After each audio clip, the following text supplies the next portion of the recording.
right, so we are live on Zoom already. And let us give a few seconds for attendees so that Zoom can let them in. Yep, so welcome to everyone who managed to join already. Thanks for joining and Happy New Year, everybody. Hopefully, most of you, or if you would like to already to come to Germany, to do your studies in 2024. Hopefully that will be that year where you will be able to do that. So my name is Georgi, the old Georgi from 2023 again. And as always during these types of subject webinars, as you know, I'm not alone. We have some guests from German universities who will introduce their unique study programs to you. And me, as always, I will be behind the scenes, the least interesting person for you during this afternoon. Long story short, let me quickly tell you, for those who are not familiar that much with the webinar setting of Zoom. So you can see the Q&A button. This is just in the bottom part of your Zoom interface next to the chat. So this is the main communication line between us and you. So it is already open. And whenever you have any question, please drop it in the Q&A and then we will address them either in the written form or live. So after today we have two presentations. So after the two presentations are done, then we will have a live Q&A session where your questions will be addressed live by one of our guests. So also keep an eye on the chat because there will be sending in some interesting information, some links that might be useful for you. So now let me jump into my part of a short presentation. Today's umbrella topic is studying media studies and storytelling in Germany. And here is how our agenda looks like. So we will start with Lauren. You can also see her now in front of your screens. And she will talk about MA level, Master of Arts level program in digital narratives, which is offered jointly by Fachhochschule Köln or Köln University of Applied Sciences and also Internationale Filmschule Köln. And then we'll move to Karlshochschule International University. And we have Professor Dr. Bonnekamp, who will talk about BA level program in communication, social media, and storytelling. So we have both levels today presented, MA and BA. That's why stay tuned. It's a good opportunity for both undergraduates, potential undergraduates, and graduates to ask their questions. So who is behind today's webinar? It is my German university, and maybe if you have been searching for English taught study programs in Germany, our name would pop up there. So we are Germany's largest database when it comes to English taught study programs. We have over 2,700 degree programs, which are at least mostly taught in English. So both on bachelor level, master's level, we have also various MBAs and LLMs listed in our database. And our main goal is to assist those international students who would like to pursue their studies in Germany. So, and one of the key ways of doing that is through our study finder. You can see a small version of our study finder now in front of your screens. But when you go to our website, you will be able to see the full version with all of its filters, and you can use these filters to find the best fitting program for you. For example, according to location, according to the fees, according to the even mode of admission, etc., etc. All of these filters are available to you. The second way of helping you is through writing up articles. We have over 150 comprehensive articles regarding, of course, studying in Germany. For example, if you're coming from Vietnam, India, China, for example, and you would like to find out more about APA certificate, we have a comprehensive article on that. Also, if you are interested in letter motivation writing or CV writing, in rankings of universities, blocked account, and more, all this information is available to you for free, of course. And last but not least, the third way of helping you is through organizing webinars. We have over 150 webinars per year on various topics regarding studying in Germany. Of course, it can be scholarships, it can be UniAssist, it can be visa, general studying in Germany webinar, or the subject webinars like the one that you're attending right now. But of course, on different subjects in Germany, like studying physics, studying biology, studying mathematics, etc., etc. All of the webinars that are already planned, you can find them in the webinar section of our website, and you can attend these webinars for free, sign up for them for free, of course, and attend them for free. All right, regarding our team, we are based in Hamburg, which is in northern Germany, and but our team is quite international. We are also from different parts of the world that we are constantly from and in different languages as well. So for those who are also into German taught study programs, I would like to suggest you also to check out 𝘗𝘢𝘪𝘴𝘪𝘯𝑨. There you might find some interesting programs related to media studies and storytelling in Germany, but mostly in German. But if you are more into English taught study programs, then I would say my German university and our study finder should definitely be your stop. And you can see that we have bachelor's programs, master's programs, some MBAs, and also LLM program available for you. And you can see mostly they are in English only, which means that you don't need any knowledge of German to get into those programs, and in most cases also to successfully complete them, which is a very nice opportunity for those who are at the first stages struggling with German before internationals. And yeah, you could get a very high quality education in English. So for those who are not aware, who do not know what to expect, for example, what does it mean to study media studies or storytelling in Germany? Also, we have several subject pages where you can familiarize yourself. For example, what are the rankings of universities that are offering programs in this direction? What are the tuition fee ranges that you should expect, or different requirements and application, admission requirements and modes, etc., etc. We also have subject pages for each this subject, and then you can find this kind of general information to create for yourself a bigger picture of what to expect. Also, our suggestion is that when searching for the right university profile and study program, don't be guided by single aspects, by only fees, by only rankings or city names. That they all are important, of course, for some people even more important than for others. But you have to take into account all of these and also go beyond that. Also take into account your interests, your professional aspirations, and more, and then you'll be able to make a right choice, which again, choosing the right program is one of the most, one of the most critical decisions, if you ask me. Also in Germany, there are two key types of universities. One is called Universität, or just university type of university, and the second one is in English it's called University of Applied Sciences. In German it has some variations in names. For example, Fachhochschule, Hochschule are one of these variations, and the key difference between them, so to put it shortly, is in focus. So in case of Universität type of university, focus goes more onto research and theory, and when we are talking about University of Applied Sciences, then we are talking more about application and practice in general. And last but not least, when you're searching for the programs in our study finder, also, in addition to aspects that I mentioned before that you should take into account in order to make the right choice, and in order to increase your awareness about all of the opportunity that Germany is able to offer you, also play a little bit with filters. Don't be too rigid there, and then you will make sure, or at least drastically increase your chances of making the right choice, because then you will be aware of almost all, if not all, of the opportunities that Germany is able to offer you, take into account your background and your interests and so on and so forth. Okay, that was all from my side. And let us now move to Köln. And Lorien is with us, as I already introduced her, and now she will talk about Master of Arts level program in digital narratives, which are offered by two institutions. So it's Internationale Filmschule Köln and Köln University of Applied Sciences. And you can see also on the map where approximately your potential study place is located. So let me stop the screen share and invite Lorien to take the floor. Thank you so much. I'll quickly share the screen. That's just a minute. I'll just put the present on like that. And then yes. So I hope it's visible. I think yes. It should be visible. Okay, great. So right, first of all, hello everyone. I'm Louryne Michiels. I am a student of the current cohort of the Master Digital Narratives. And I'm very happy to be here and explain a bit more how to apply, but also what it is that digital narratives is as a master degree. So what is digital narratives? Digital narratives is, well, it's a master in which you get to explore storytelling on another level. The master allows you to try out different media and see how these media can, wait, hold on. I'm sorry, I have to quickly look at it.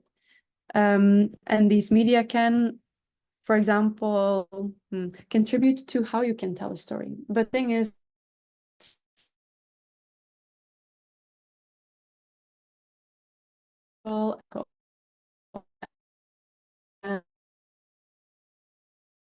yeah, as a tool, because, you know, the technological field is changing really quickly and rapidly, and now there's VR, virtual reality, and augmented reality, and mixed reality, and there's all these different types of modes in which you can tell a story, for example, and that can be quite challenging too, because not all mediums are good for your story. And so in this master, you sort of learn how to deal with that, and also how to reflect critically on which type of stories you want to tell and how you can then do that. And there's different ways also to tell stories. And this can be classically through maybe a film. We are, after all, at a film school. The International Film School, for example, also is in collaboration with the TH Köln. And this actually, that's something that I wanted to explain as well, is that they both work together. And this can also, which is, I think, quite important to note, this can make the application sometimes not difficult, but you need to keep certain things in mind, because there's two institutions, right? So, for example, the IFS is a private school, it's a private institution, and the TH Köln is a public institution. So they work together so that you can have both benefits that the average student also has in Germany, because the private school cannot offer certain things, like, for example, the semester ticket, which allows you to travel by train in a certain Bundesland. So, for example, in Nordrhein-Westfalen and NRW, you can then travel by train for free, so to speak, because you are then also inscribed as a student, and there's other lovely benefits from it. But both institutions sort of work together because, because the one fills in something that the other cannot offer, but it makes the application process sometimes possibly a bit more difficult, but not. If you have any questions also specifically to that, I would love to answer them as well. But yeah.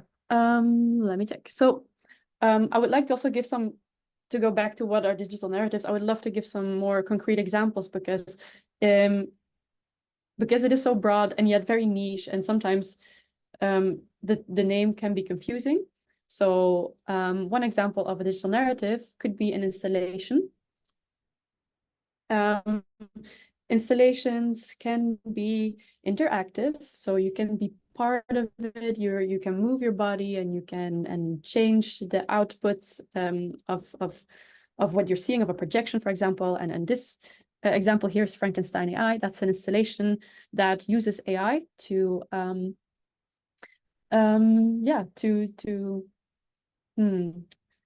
gather data from the participants, for example. So it is based off of the novel Frankenstein by Mary Shelley, and they made like a modern project out of it, in which the monster is an AI, and then the AI learns by observing its participants, and then it changes and becomes some type of embodiment, and it's sort of the monster kind of becomes alive, so to speak. And this is all in the form of an installation.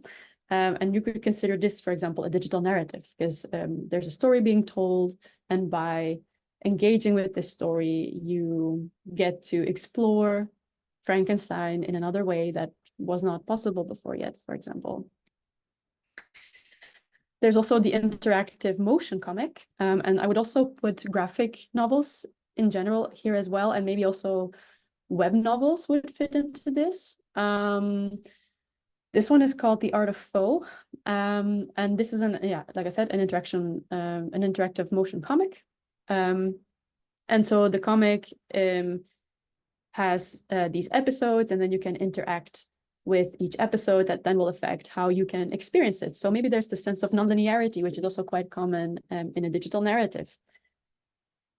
Then there are VR documentaries, which are also quite popular lately, because VR is emerging. and so is the media for VR. And digital narratives can be, for example, a VR documentary. This one is Now is the Time, and it's this is an experience that you can use or try out on a VR headset, on the Meta Quest, for example. And it sort of tells a story about how Black people still struggle with inequality and discrimination. And it's at the same time interlaced with fragments from Dr. Martin Luther King's I Have a Dream speech. And it is quite confronting because although you may think we have come far, there are still pertinent issues that need to be addressed. And so this is a documentary that tries to convey that. So VR documentaries are one, but there's also media activism, for example. So in this case, we have an example of 𝘸𝘪𝘵𝘩, which is a critique, I guess, on YouTube. And what happens here is that you can look into different echo chambers. So the algorithm gathers, again, user data, and then it feeds you back, or it spews back content that you might think is interesting. And this artist, 𝘗𝘢𝘪𝘥𝘷𝘦𝘳𝘴𝘪𝘱, which is linked here on the side to the website, he made this type of filter bubble experience where you can explore different echo chambers and see for yourself whether something may be problematic or may not be problematic, but it's supposed to make you think about what you consume. So activism is also could also be a digital narrative. Then who is this master for? The master itself does not fall into a set profile. Lots of people can apply for this. And this is also what is so fun about it, is that we are very, very, very international. Our class consists right now of 9 people, and we are from all corners of the world. There are people from Tanzania, there's someone from Sierra Leone, there's someone from Russia, there's someone from India, from Pakistan, from Iran, from Belgium, from Romania. I hope I didn't forget anyone. But yeah, we're very international, and this is a lot of fun. We all speak English with each other, and because we're such a small group, we get to learn from each other really quick. And what is also nice is that, again, this master does not look necessarily for a fixed character or a fixed type. What is important, I believe, though, is that you have a bachelor degree, and that you have some work experience. But this, again, is also flexible because you can apply even if something is not entirely like what is listed, you can still apply. And if they see that you have an artistic talent, then, you can still be considered for this master. And right now, for example, in our cohort, there are people with a literary background. There are people who come from computer science. There are journalists in our program. There's people who are more into the film business or the animation. So we all have like various backgrounds. And this makes it also very fun because since, again, we're so small, our group, we learn from each other. Because we often do collaborative work. We work in teams quite frequently, which is also quite nice, I think. We get to fill the gaps that we did not have before. So if we need to make a project where we have to code something, then someone with a computer science background can give their knowledge. If it comes to maybe writing the script for a story, then someone with a literary background may know what to do. So it is for people who want to learn more about storytelling, who want to expand their mind on thinking how you can deal with storytelling and what tools you can use for it.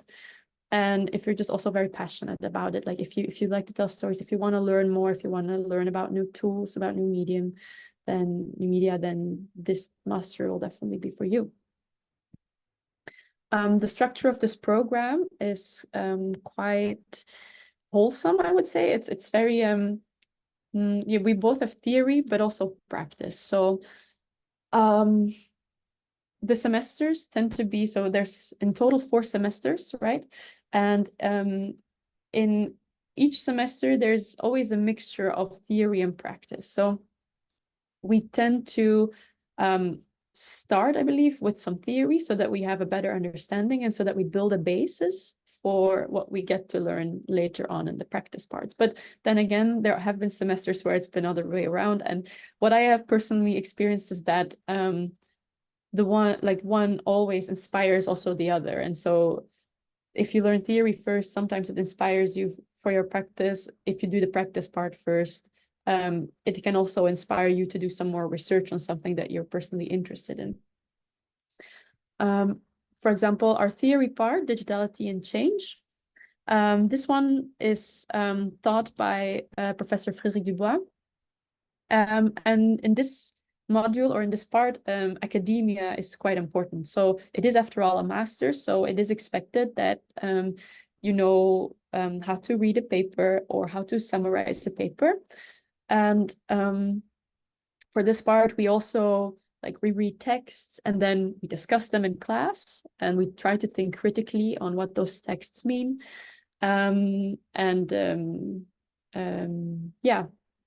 we try to then also sometimes present a text. So sometimes we will have to read a text and summarize it for ourselves, and then we present it to the other people in class. And yeah, this again, by doing so, you create this really solid understanding of where you can go with your practice as well.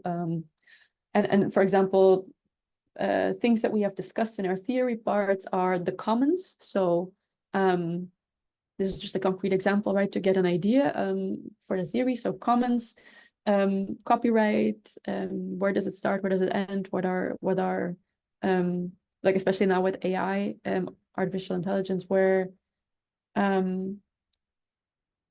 do the rights come from, and who is supposed to get the rights, and what about the artists and the way that artists work and all that. But also internet cables, as technical as it sounds. We had a class about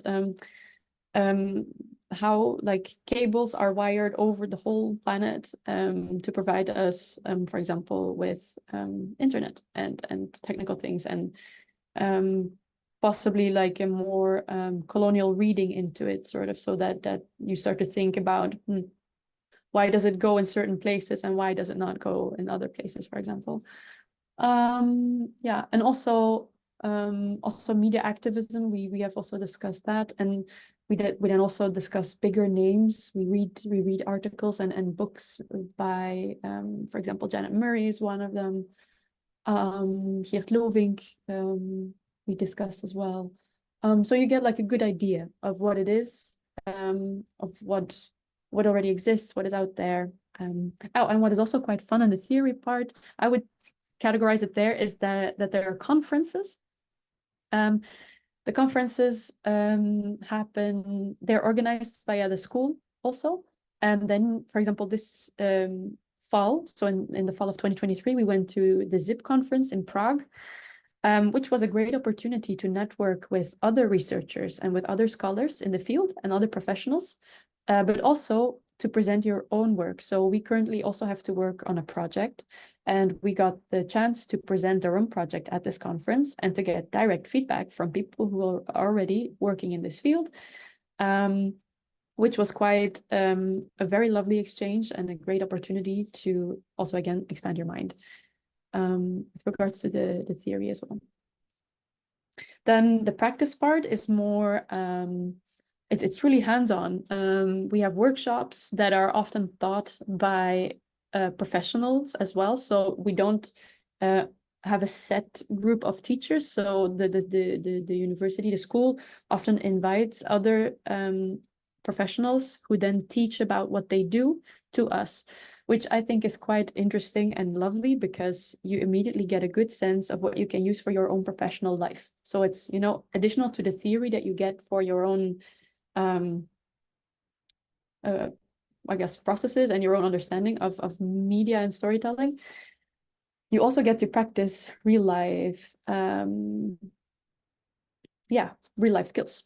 For example, we learned Arduino, which is circuits, and you work with sensors, and you connect certain parts on the circuit board, and then you get to play with sensors and get a better understanding of how an installation might work, for example. There's also a teacher who teaches us user design. How do we make a user flow? What audience do we need to bear in mind when we make a project, when we create art? Then there's the narrative design. How do we create a narrative that's compelling? Alternate reality games, for example, can fall into this. And we had to, for example, design our own alternate reality game.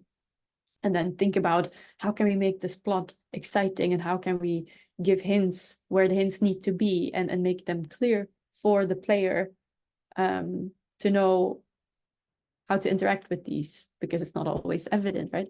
Then there's also Unity workshops where we learn how to create a virtual space. This is particularly interesting for people who are more into the gaming part or the virtual reality part. It's the same also with WebXR. So these are very concrete examples of the workshops that we get and that we learn from. Then there's also production exercises. These are fascinatingly useful because we actually get to work with institutions. So in this case, the production exercise, we worked with the museum for the Natural History Museum, Museum für Naturkunde, it's called in German, in Berlin. And then this museum is currently digitizing a lot of their specimens. And so they have this really large database of insects, for example. And then we got to make prototypes with these things and create a story out of the digitized assets that they already have on their website. Or we worked together with a theater in Cologne, where we had to create prototypes for the future audiences. So they wanted to attract more people to come into the theater who usually don't go to the theater. So how can you then attract a new audience? How can you attract and lure people in? And then we had to create prototypes that attempted to do that, for example. And then for the practice part, we also have the professionalization. This one, this is possibly arguably a bit more theoretical as well, but we also are educated on how can we finance ourselves after this master? What are the funding options? How can we make a living after this, which is also quite important because it's not evident, especially not because we are very transmedia. We work with different forms. We work with film, we work with games, we work with XR, we work with installations. So if you want to create a story and if you want to tell a story through either of these mediums, you often, you need to know where to get the funding from. So in the professionalization, we are taught, we're given some tools to deal with that. I think here's like a short clip, but I'm not sure I can show it like very little. So for example, right here, this is just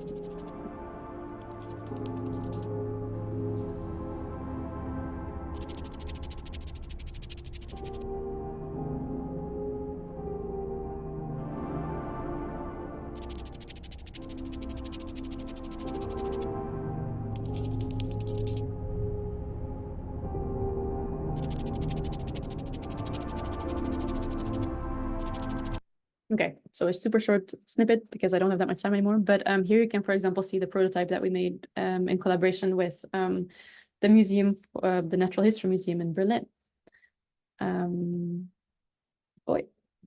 Yeah, and then here are some screenshots of other things that we did. So like I said, we went to a conference, we were taught by professionals on how to create installations. There was the theater that we worked with, who then also came to the school and to try out the prototypes and then give feedback on them.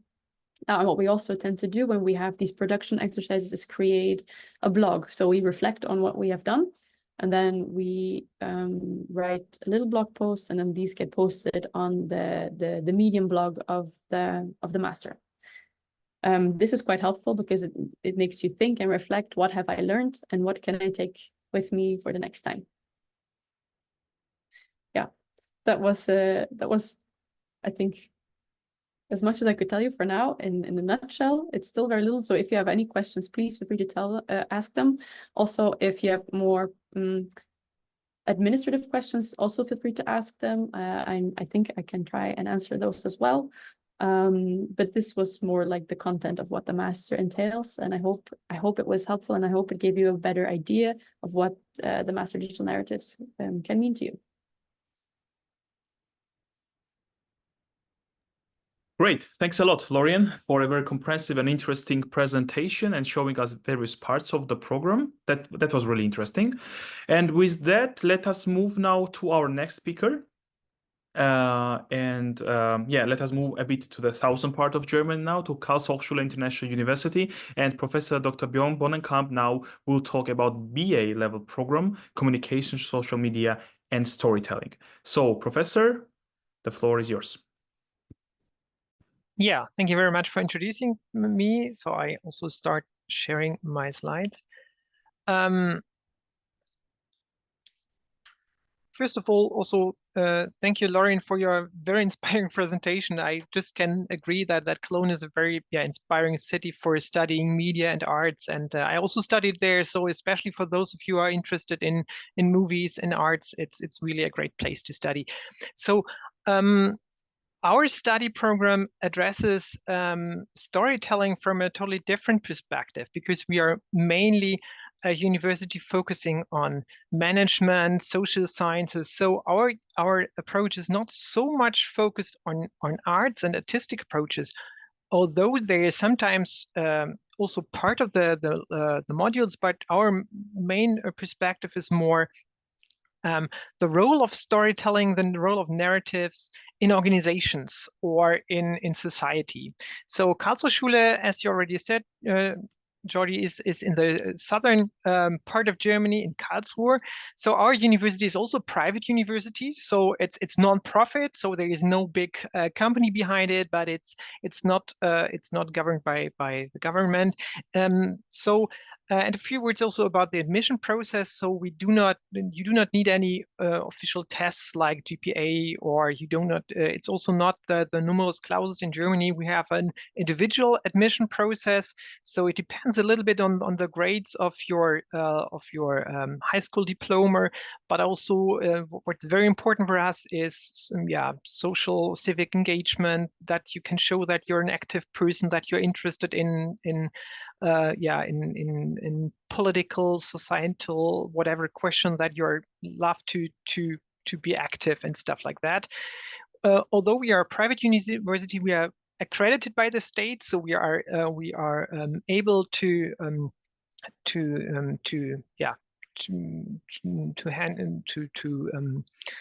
give you an accepted degree.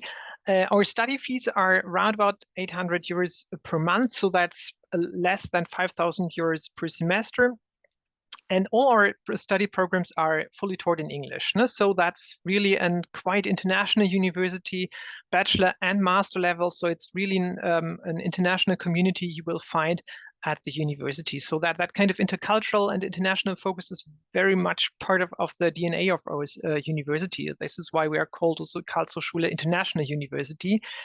And also we are a university of applied sciences. 𝘱𝘢𝘪𝘥 already mentioned that in the beginning. We have these two types of universities, traditional universities, which are more focused on theory, and then universities of applied sciences, which have that main focus on how to bring theory into practice. And that's also the type of university we are. We really are proud of our kind of alternative teaching learning methods. So it's a little bit more a workshop, a seminar-oriented way of learning. That's also different to lots of larger universities in Germany. In lots of these larger universities, you still have written exams, very long, very large courses with hundreds of students. At our university, it's really more an interactive style of teaching, a more co-creative style of teaching, so that you have always less than 30 people per course. That's the idea of our teaching. And now it's round about 500, 600 students at the university. So in total, it's also a very small university, very very nice place to be, so that it's easy for you to find friends at the university. Well, these are just a few pictures about Karlsruhe. It's, I would say, a middle-sized city in southern Germany. So it's you can find everything what you need. There are museums, there are theaters, and all kinds of cultural offerings, but also a very strong economy. So it's quite easy afterwards to get a job. The only thing is, there was one question in the Q&A part, that you should try to learn the German language during your studies. Now, that's really important for lots of companies in Germany still. But at our university, you will get the opportunity. So you don't need any German language skills when you want to apply. You only need some English language skills so that you can follow the teaching. But there will be some German courses during the studies, so we will help you to kind of onboard the German system in a way. This is what is also important for our university, is that students are really the kind of in the middle of the university. So it's really something which is very important for us to have a vivid student life, to have an engaged community of students, so that we have lots of student-run initiatives, sports related, or also social initiatives like about environmental protection, diversity, stuff like that. Also an active student body who tries to give some impulses about the study programs, help us to improve the study programs. And also there's really a large diversity of different cultures at the university. So there are students from more than 50 countries at the university. We have lots of exchange students at the university, and also lots of students from all over the world who study the regular programs. So a few words about this program. So as I said, it's addressing storytelling from a totally different perspective. It's more about the role storytelling plays in management and organization, because we see that storytelling is a core skill, a core competency for people who work in organizations. You always need stories in a way. For example, in marketing, that's my key field of expertise. So when you want to find new customers for your product, then you need to tell a story why this particular product is important for exactly this target group. But also when you're working in an NGO or in a non-profit organization, that's also important. You also want to talk to people, you want to convince people, you want to get money from them for a particular good cause, or you would like to convince them for when you're working in a political party, or if you want to fight for a particular topic like awareness about climate change or more diversity and topics like these. So in all these areas, it's important what kind of stories you have to tell that people that people follow your ideas. And also in an organization, when you are in a leadership role, so when you want to motivate your employees, then telling stories about what is the purpose of your company, what is your goal, why are you working here? That's also something which is an important thing of employee motivation. And also in the finance sector, convincing new investors and stuff like that. That needs narrative skills. So the program is really a kind of interdisciplinary program combining management, business administration fields, and communication science related fields. So narratology, narrative storytelling, that's kind of the key element which combines these two, that you know these cultural practices, these cultural techniques, but you can work with them in an organizational context. That's the idea. And social media are also important for us because that's kind of the area where you can tell stories, where you can share opinions, where you can try to get awareness for your topics and stuff like that. So just a few words about the structure of the program. So it's a 3 years program, and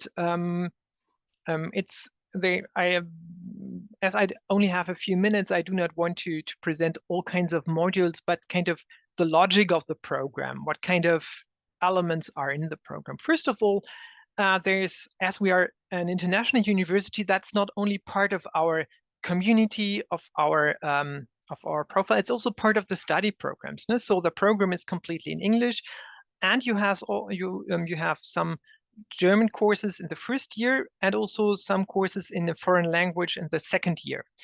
And also a course about area studies. And the idea is that in the 5th semester, so beginning of the 3rd year, you're going to a semester abroad. That's an obligatory part of the study program, because we want that you are prepared for an international career.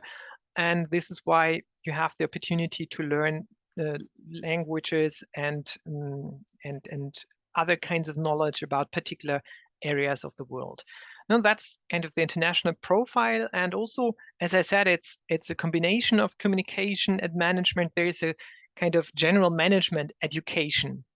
So you learn basics of human resources, strategy, marketing, finance, all these applied management skills, and it's very applied. So it's not only the theory, but we have modules where you really have where the teachers present particular challenges, and then you have to use the knowledge from the lecture to solve a particular problem. And also we have some projects where companies come to our university, tell you a particular problem, and then in a team you try to find a solution for that. For example, developing social media strategy, or developing ideas for getting a wider audience for a museum or stuff like that. And besides these company projects, also an internship is part of the study program, so that you learn how to bring all these ideas into practice, and what are the major challenges when you are working. Now that's part of the general management education. And the communication studies part, now, so the part which is really about media, communication, storytelling, stuff like that, it starts with a more theoretical, interdisciplinary, cultural studies-based introduction, where we talk about what are media, why are media so important for our university, what is the history of media, what are the different forms, and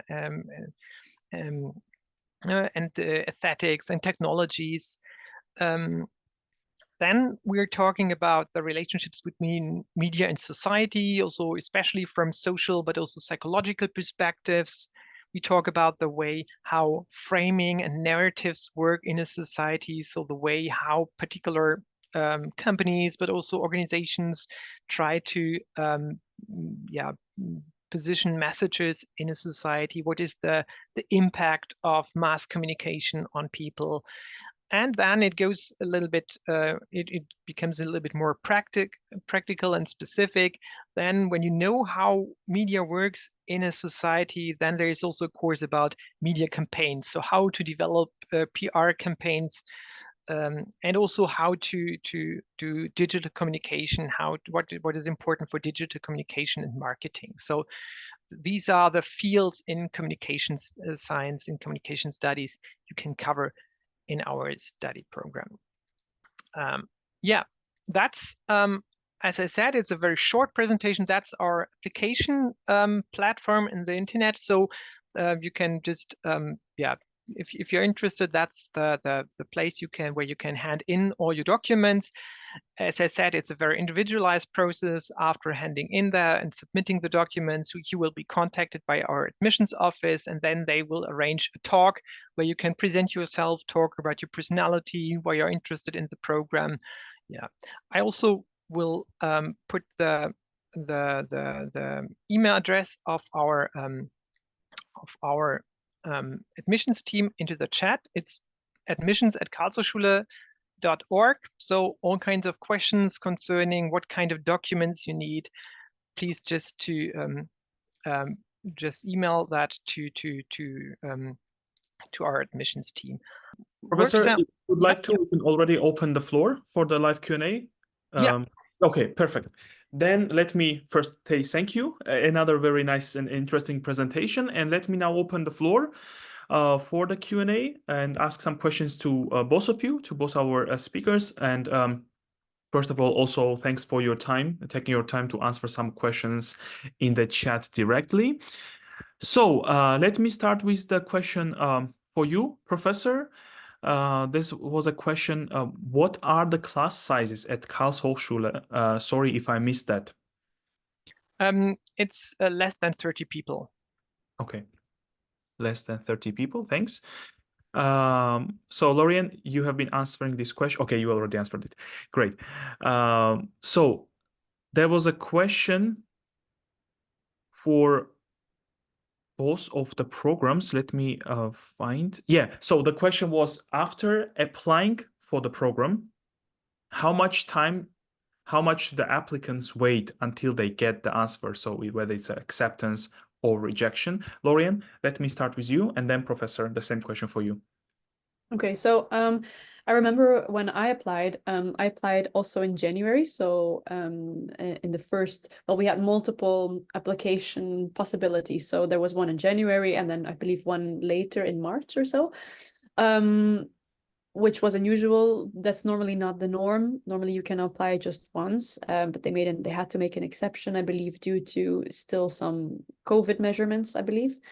But normally when you apply in January, you will hear back from them officially by April, whether you got in or not. But in between, because that's quite important to note, when you apply in January, and then around, I believe, March, or possibly the very beginning of April, end of March, you get invited or not for an interview first. So you apply, then you get the invitation for the interview, and then once the interview is done, afterwards you get to know whether or not you have been accepted. And usually that is by, I would say, end of April.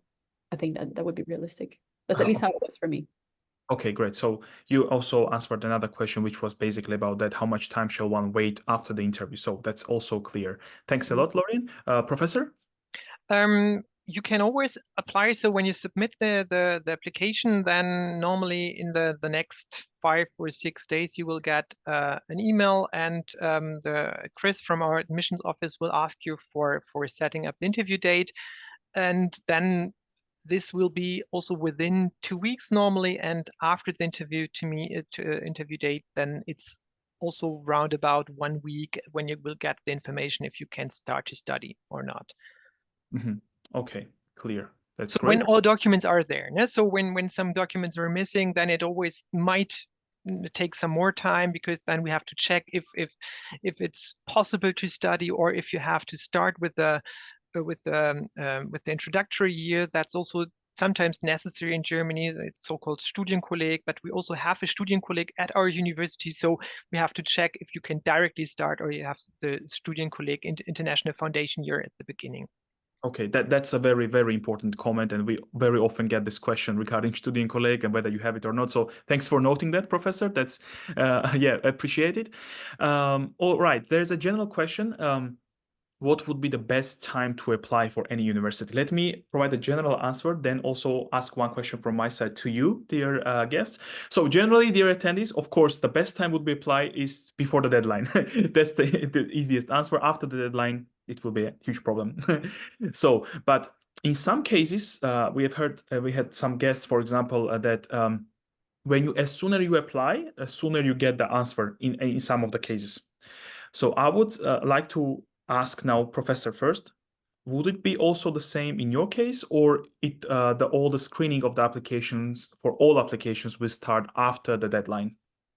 No, as I said, we always screen the applications directly after we get them. So it's I would say it's right. When you apply now, then it's less stressful for both you and us, because then in summer there are always lots of applications. So it might take some more time. It's a little bit more difficult to get an interview slot. So I would always recommend to do it as early as possible. And also sometimes study programs are closed because we have all the slots are occupied. Now, so that's not often the case, but it might happen. So I always recommend to do it early. Okay, great. Would you do the the same? Would you suggest the same, Lauren, to apply as early as possible? I would definitely, yes, recommend that. I would apply as early as possible because sometimes also, yeah, the slots get filled. And for example, our digital narratives, there's a maximum, there's a limit capacity. I believe it's 12 students that are allowed. And they try to find the applicants sort of like, yeah, I guess first come, first come, first serve type of basis. So I mean, they of course go through all the applications, which is where they make the selections. But if they were to, for example, find good candidates in the first batch of applicants, I guess, then those slots get filled up. So I would definitely apply as soon as possible. Yeah, and not wait until the deadline has passed.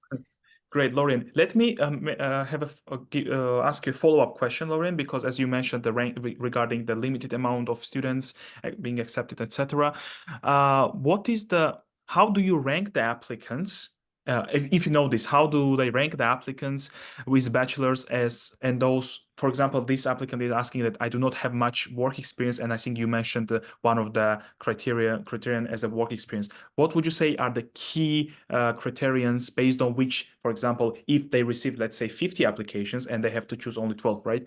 What would be the most important ones? I think it depends a little bit because our application has multiple layers. So of course, there's the first layer. What have you done before? Do you already have a bachelor? Do you have a master already? Do you have work experience instead? But what is important is more like the combination of your skills and your knowledge, I guess. So I think what is also important is a little bit also your own artistic side, because what we also have to do in the application is show what we have done artistically before.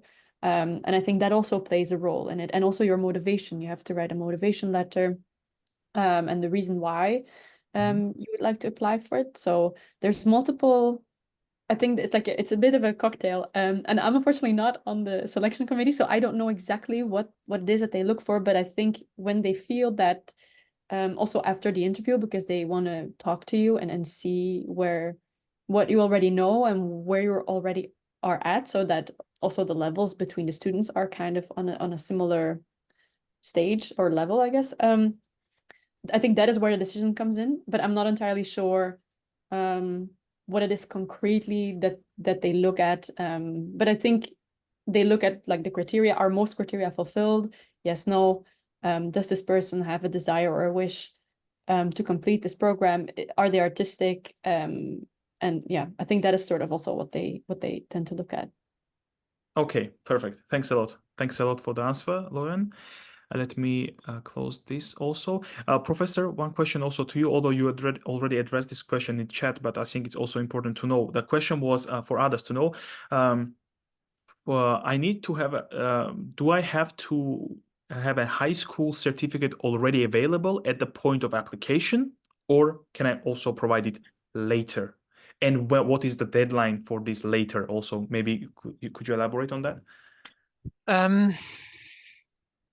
First of all, yeah, you can also always submit your documents and hand in some documents later. That's also important for German students, so they also get their Abitur grades also just in the end of the school year. But it might be in some cases that you only get conditional acceptance. So that might be we can do the interview and we accept you, but we have to wait for the ultimate grade result. So that is, I would always tell you, I would always recommend to hand in everything, start the application process, and then the officer will tell you if it's a conditional or a general acceptance, or if it doesn't fit.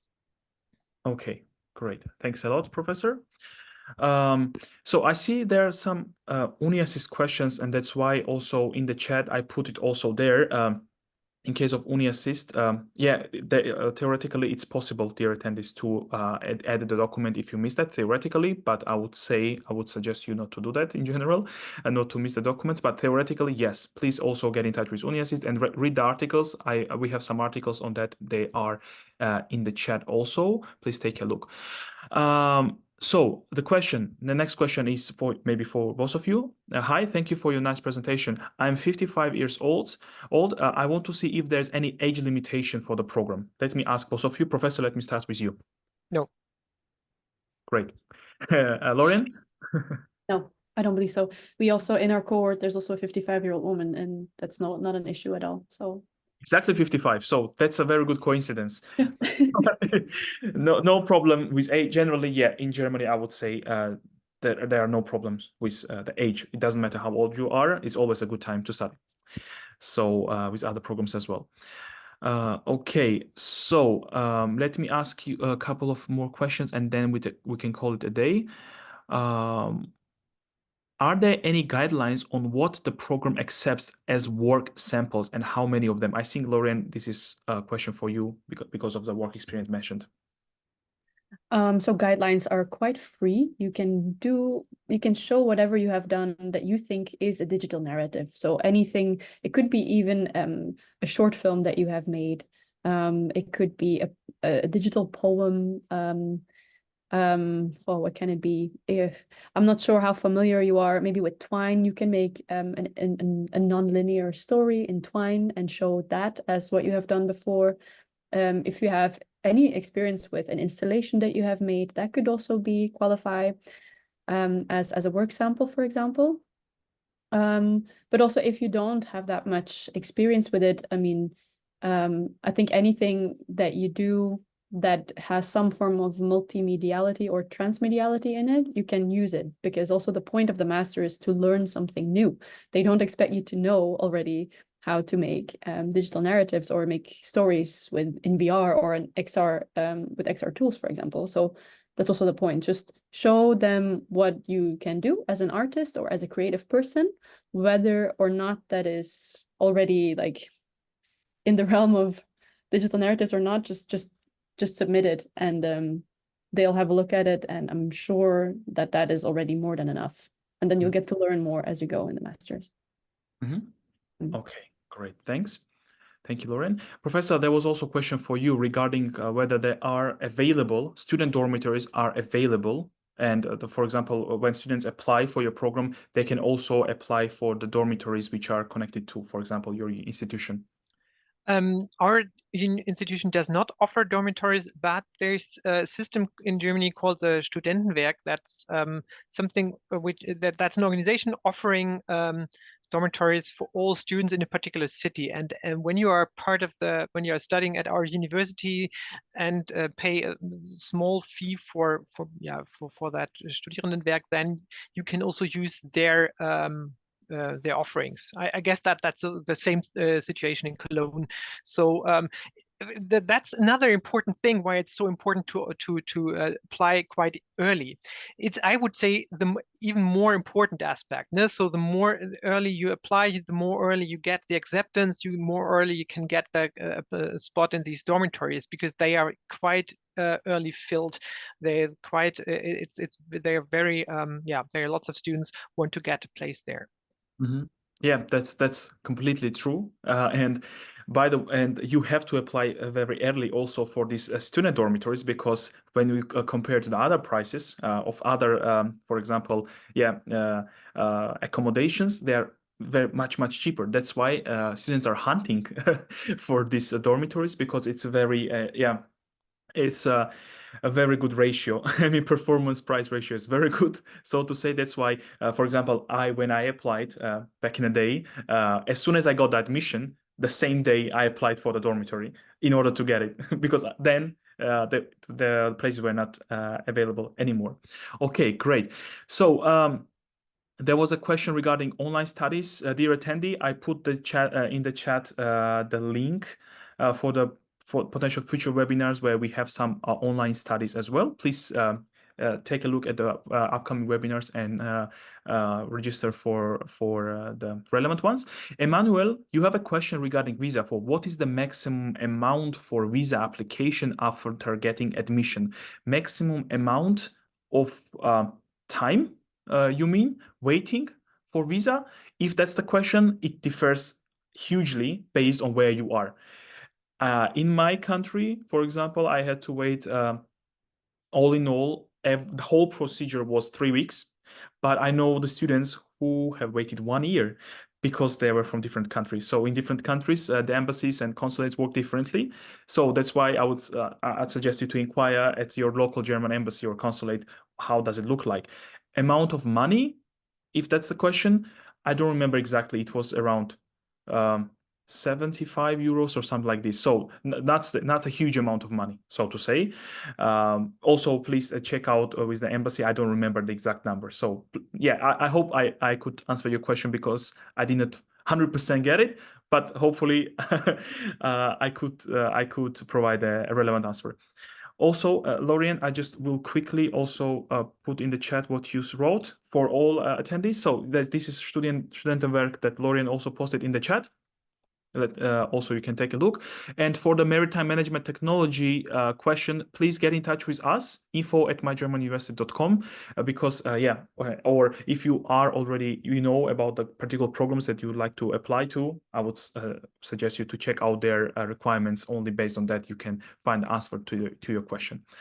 All right, perfect. I would say that we can call it a day right now. Thanks a lot for our guests, for their wonderful presentations, and also being so active in answering the questions both live and also in the Q&A in the written form. So if you have more questions, dear attendees, to one of our attendees or to one of the programs, they provided to you their contact details, and you can get in touch with them, and you can see how helpful they are, how ready they are to help. So that's always a good idea to get in touch directly. If you have any general questions to ask, there were some visa questions, UniAssist questions, etc. So more on a general level, you can also get in touch with us or read our articles, and also sign up for the future webinars. We have special webinars for these topics, and I put it in the chat, the link for the webinars that are already planned, and you can sign up for these webinars, and there you will find more relevant topics for you. And also, if you are happy with today's webinar, if you would like to also provide us with feedback, please do so on our Facebook and Google channels. We always take your feedback into account, of course. Once again, thanks a lot, everyone. And I hope to see you on our future webinars as well. And good luck with your applications. Take care, and bye-bye. Bye-bye. Have a nice day. Thank you, Bye. likewise. Bye.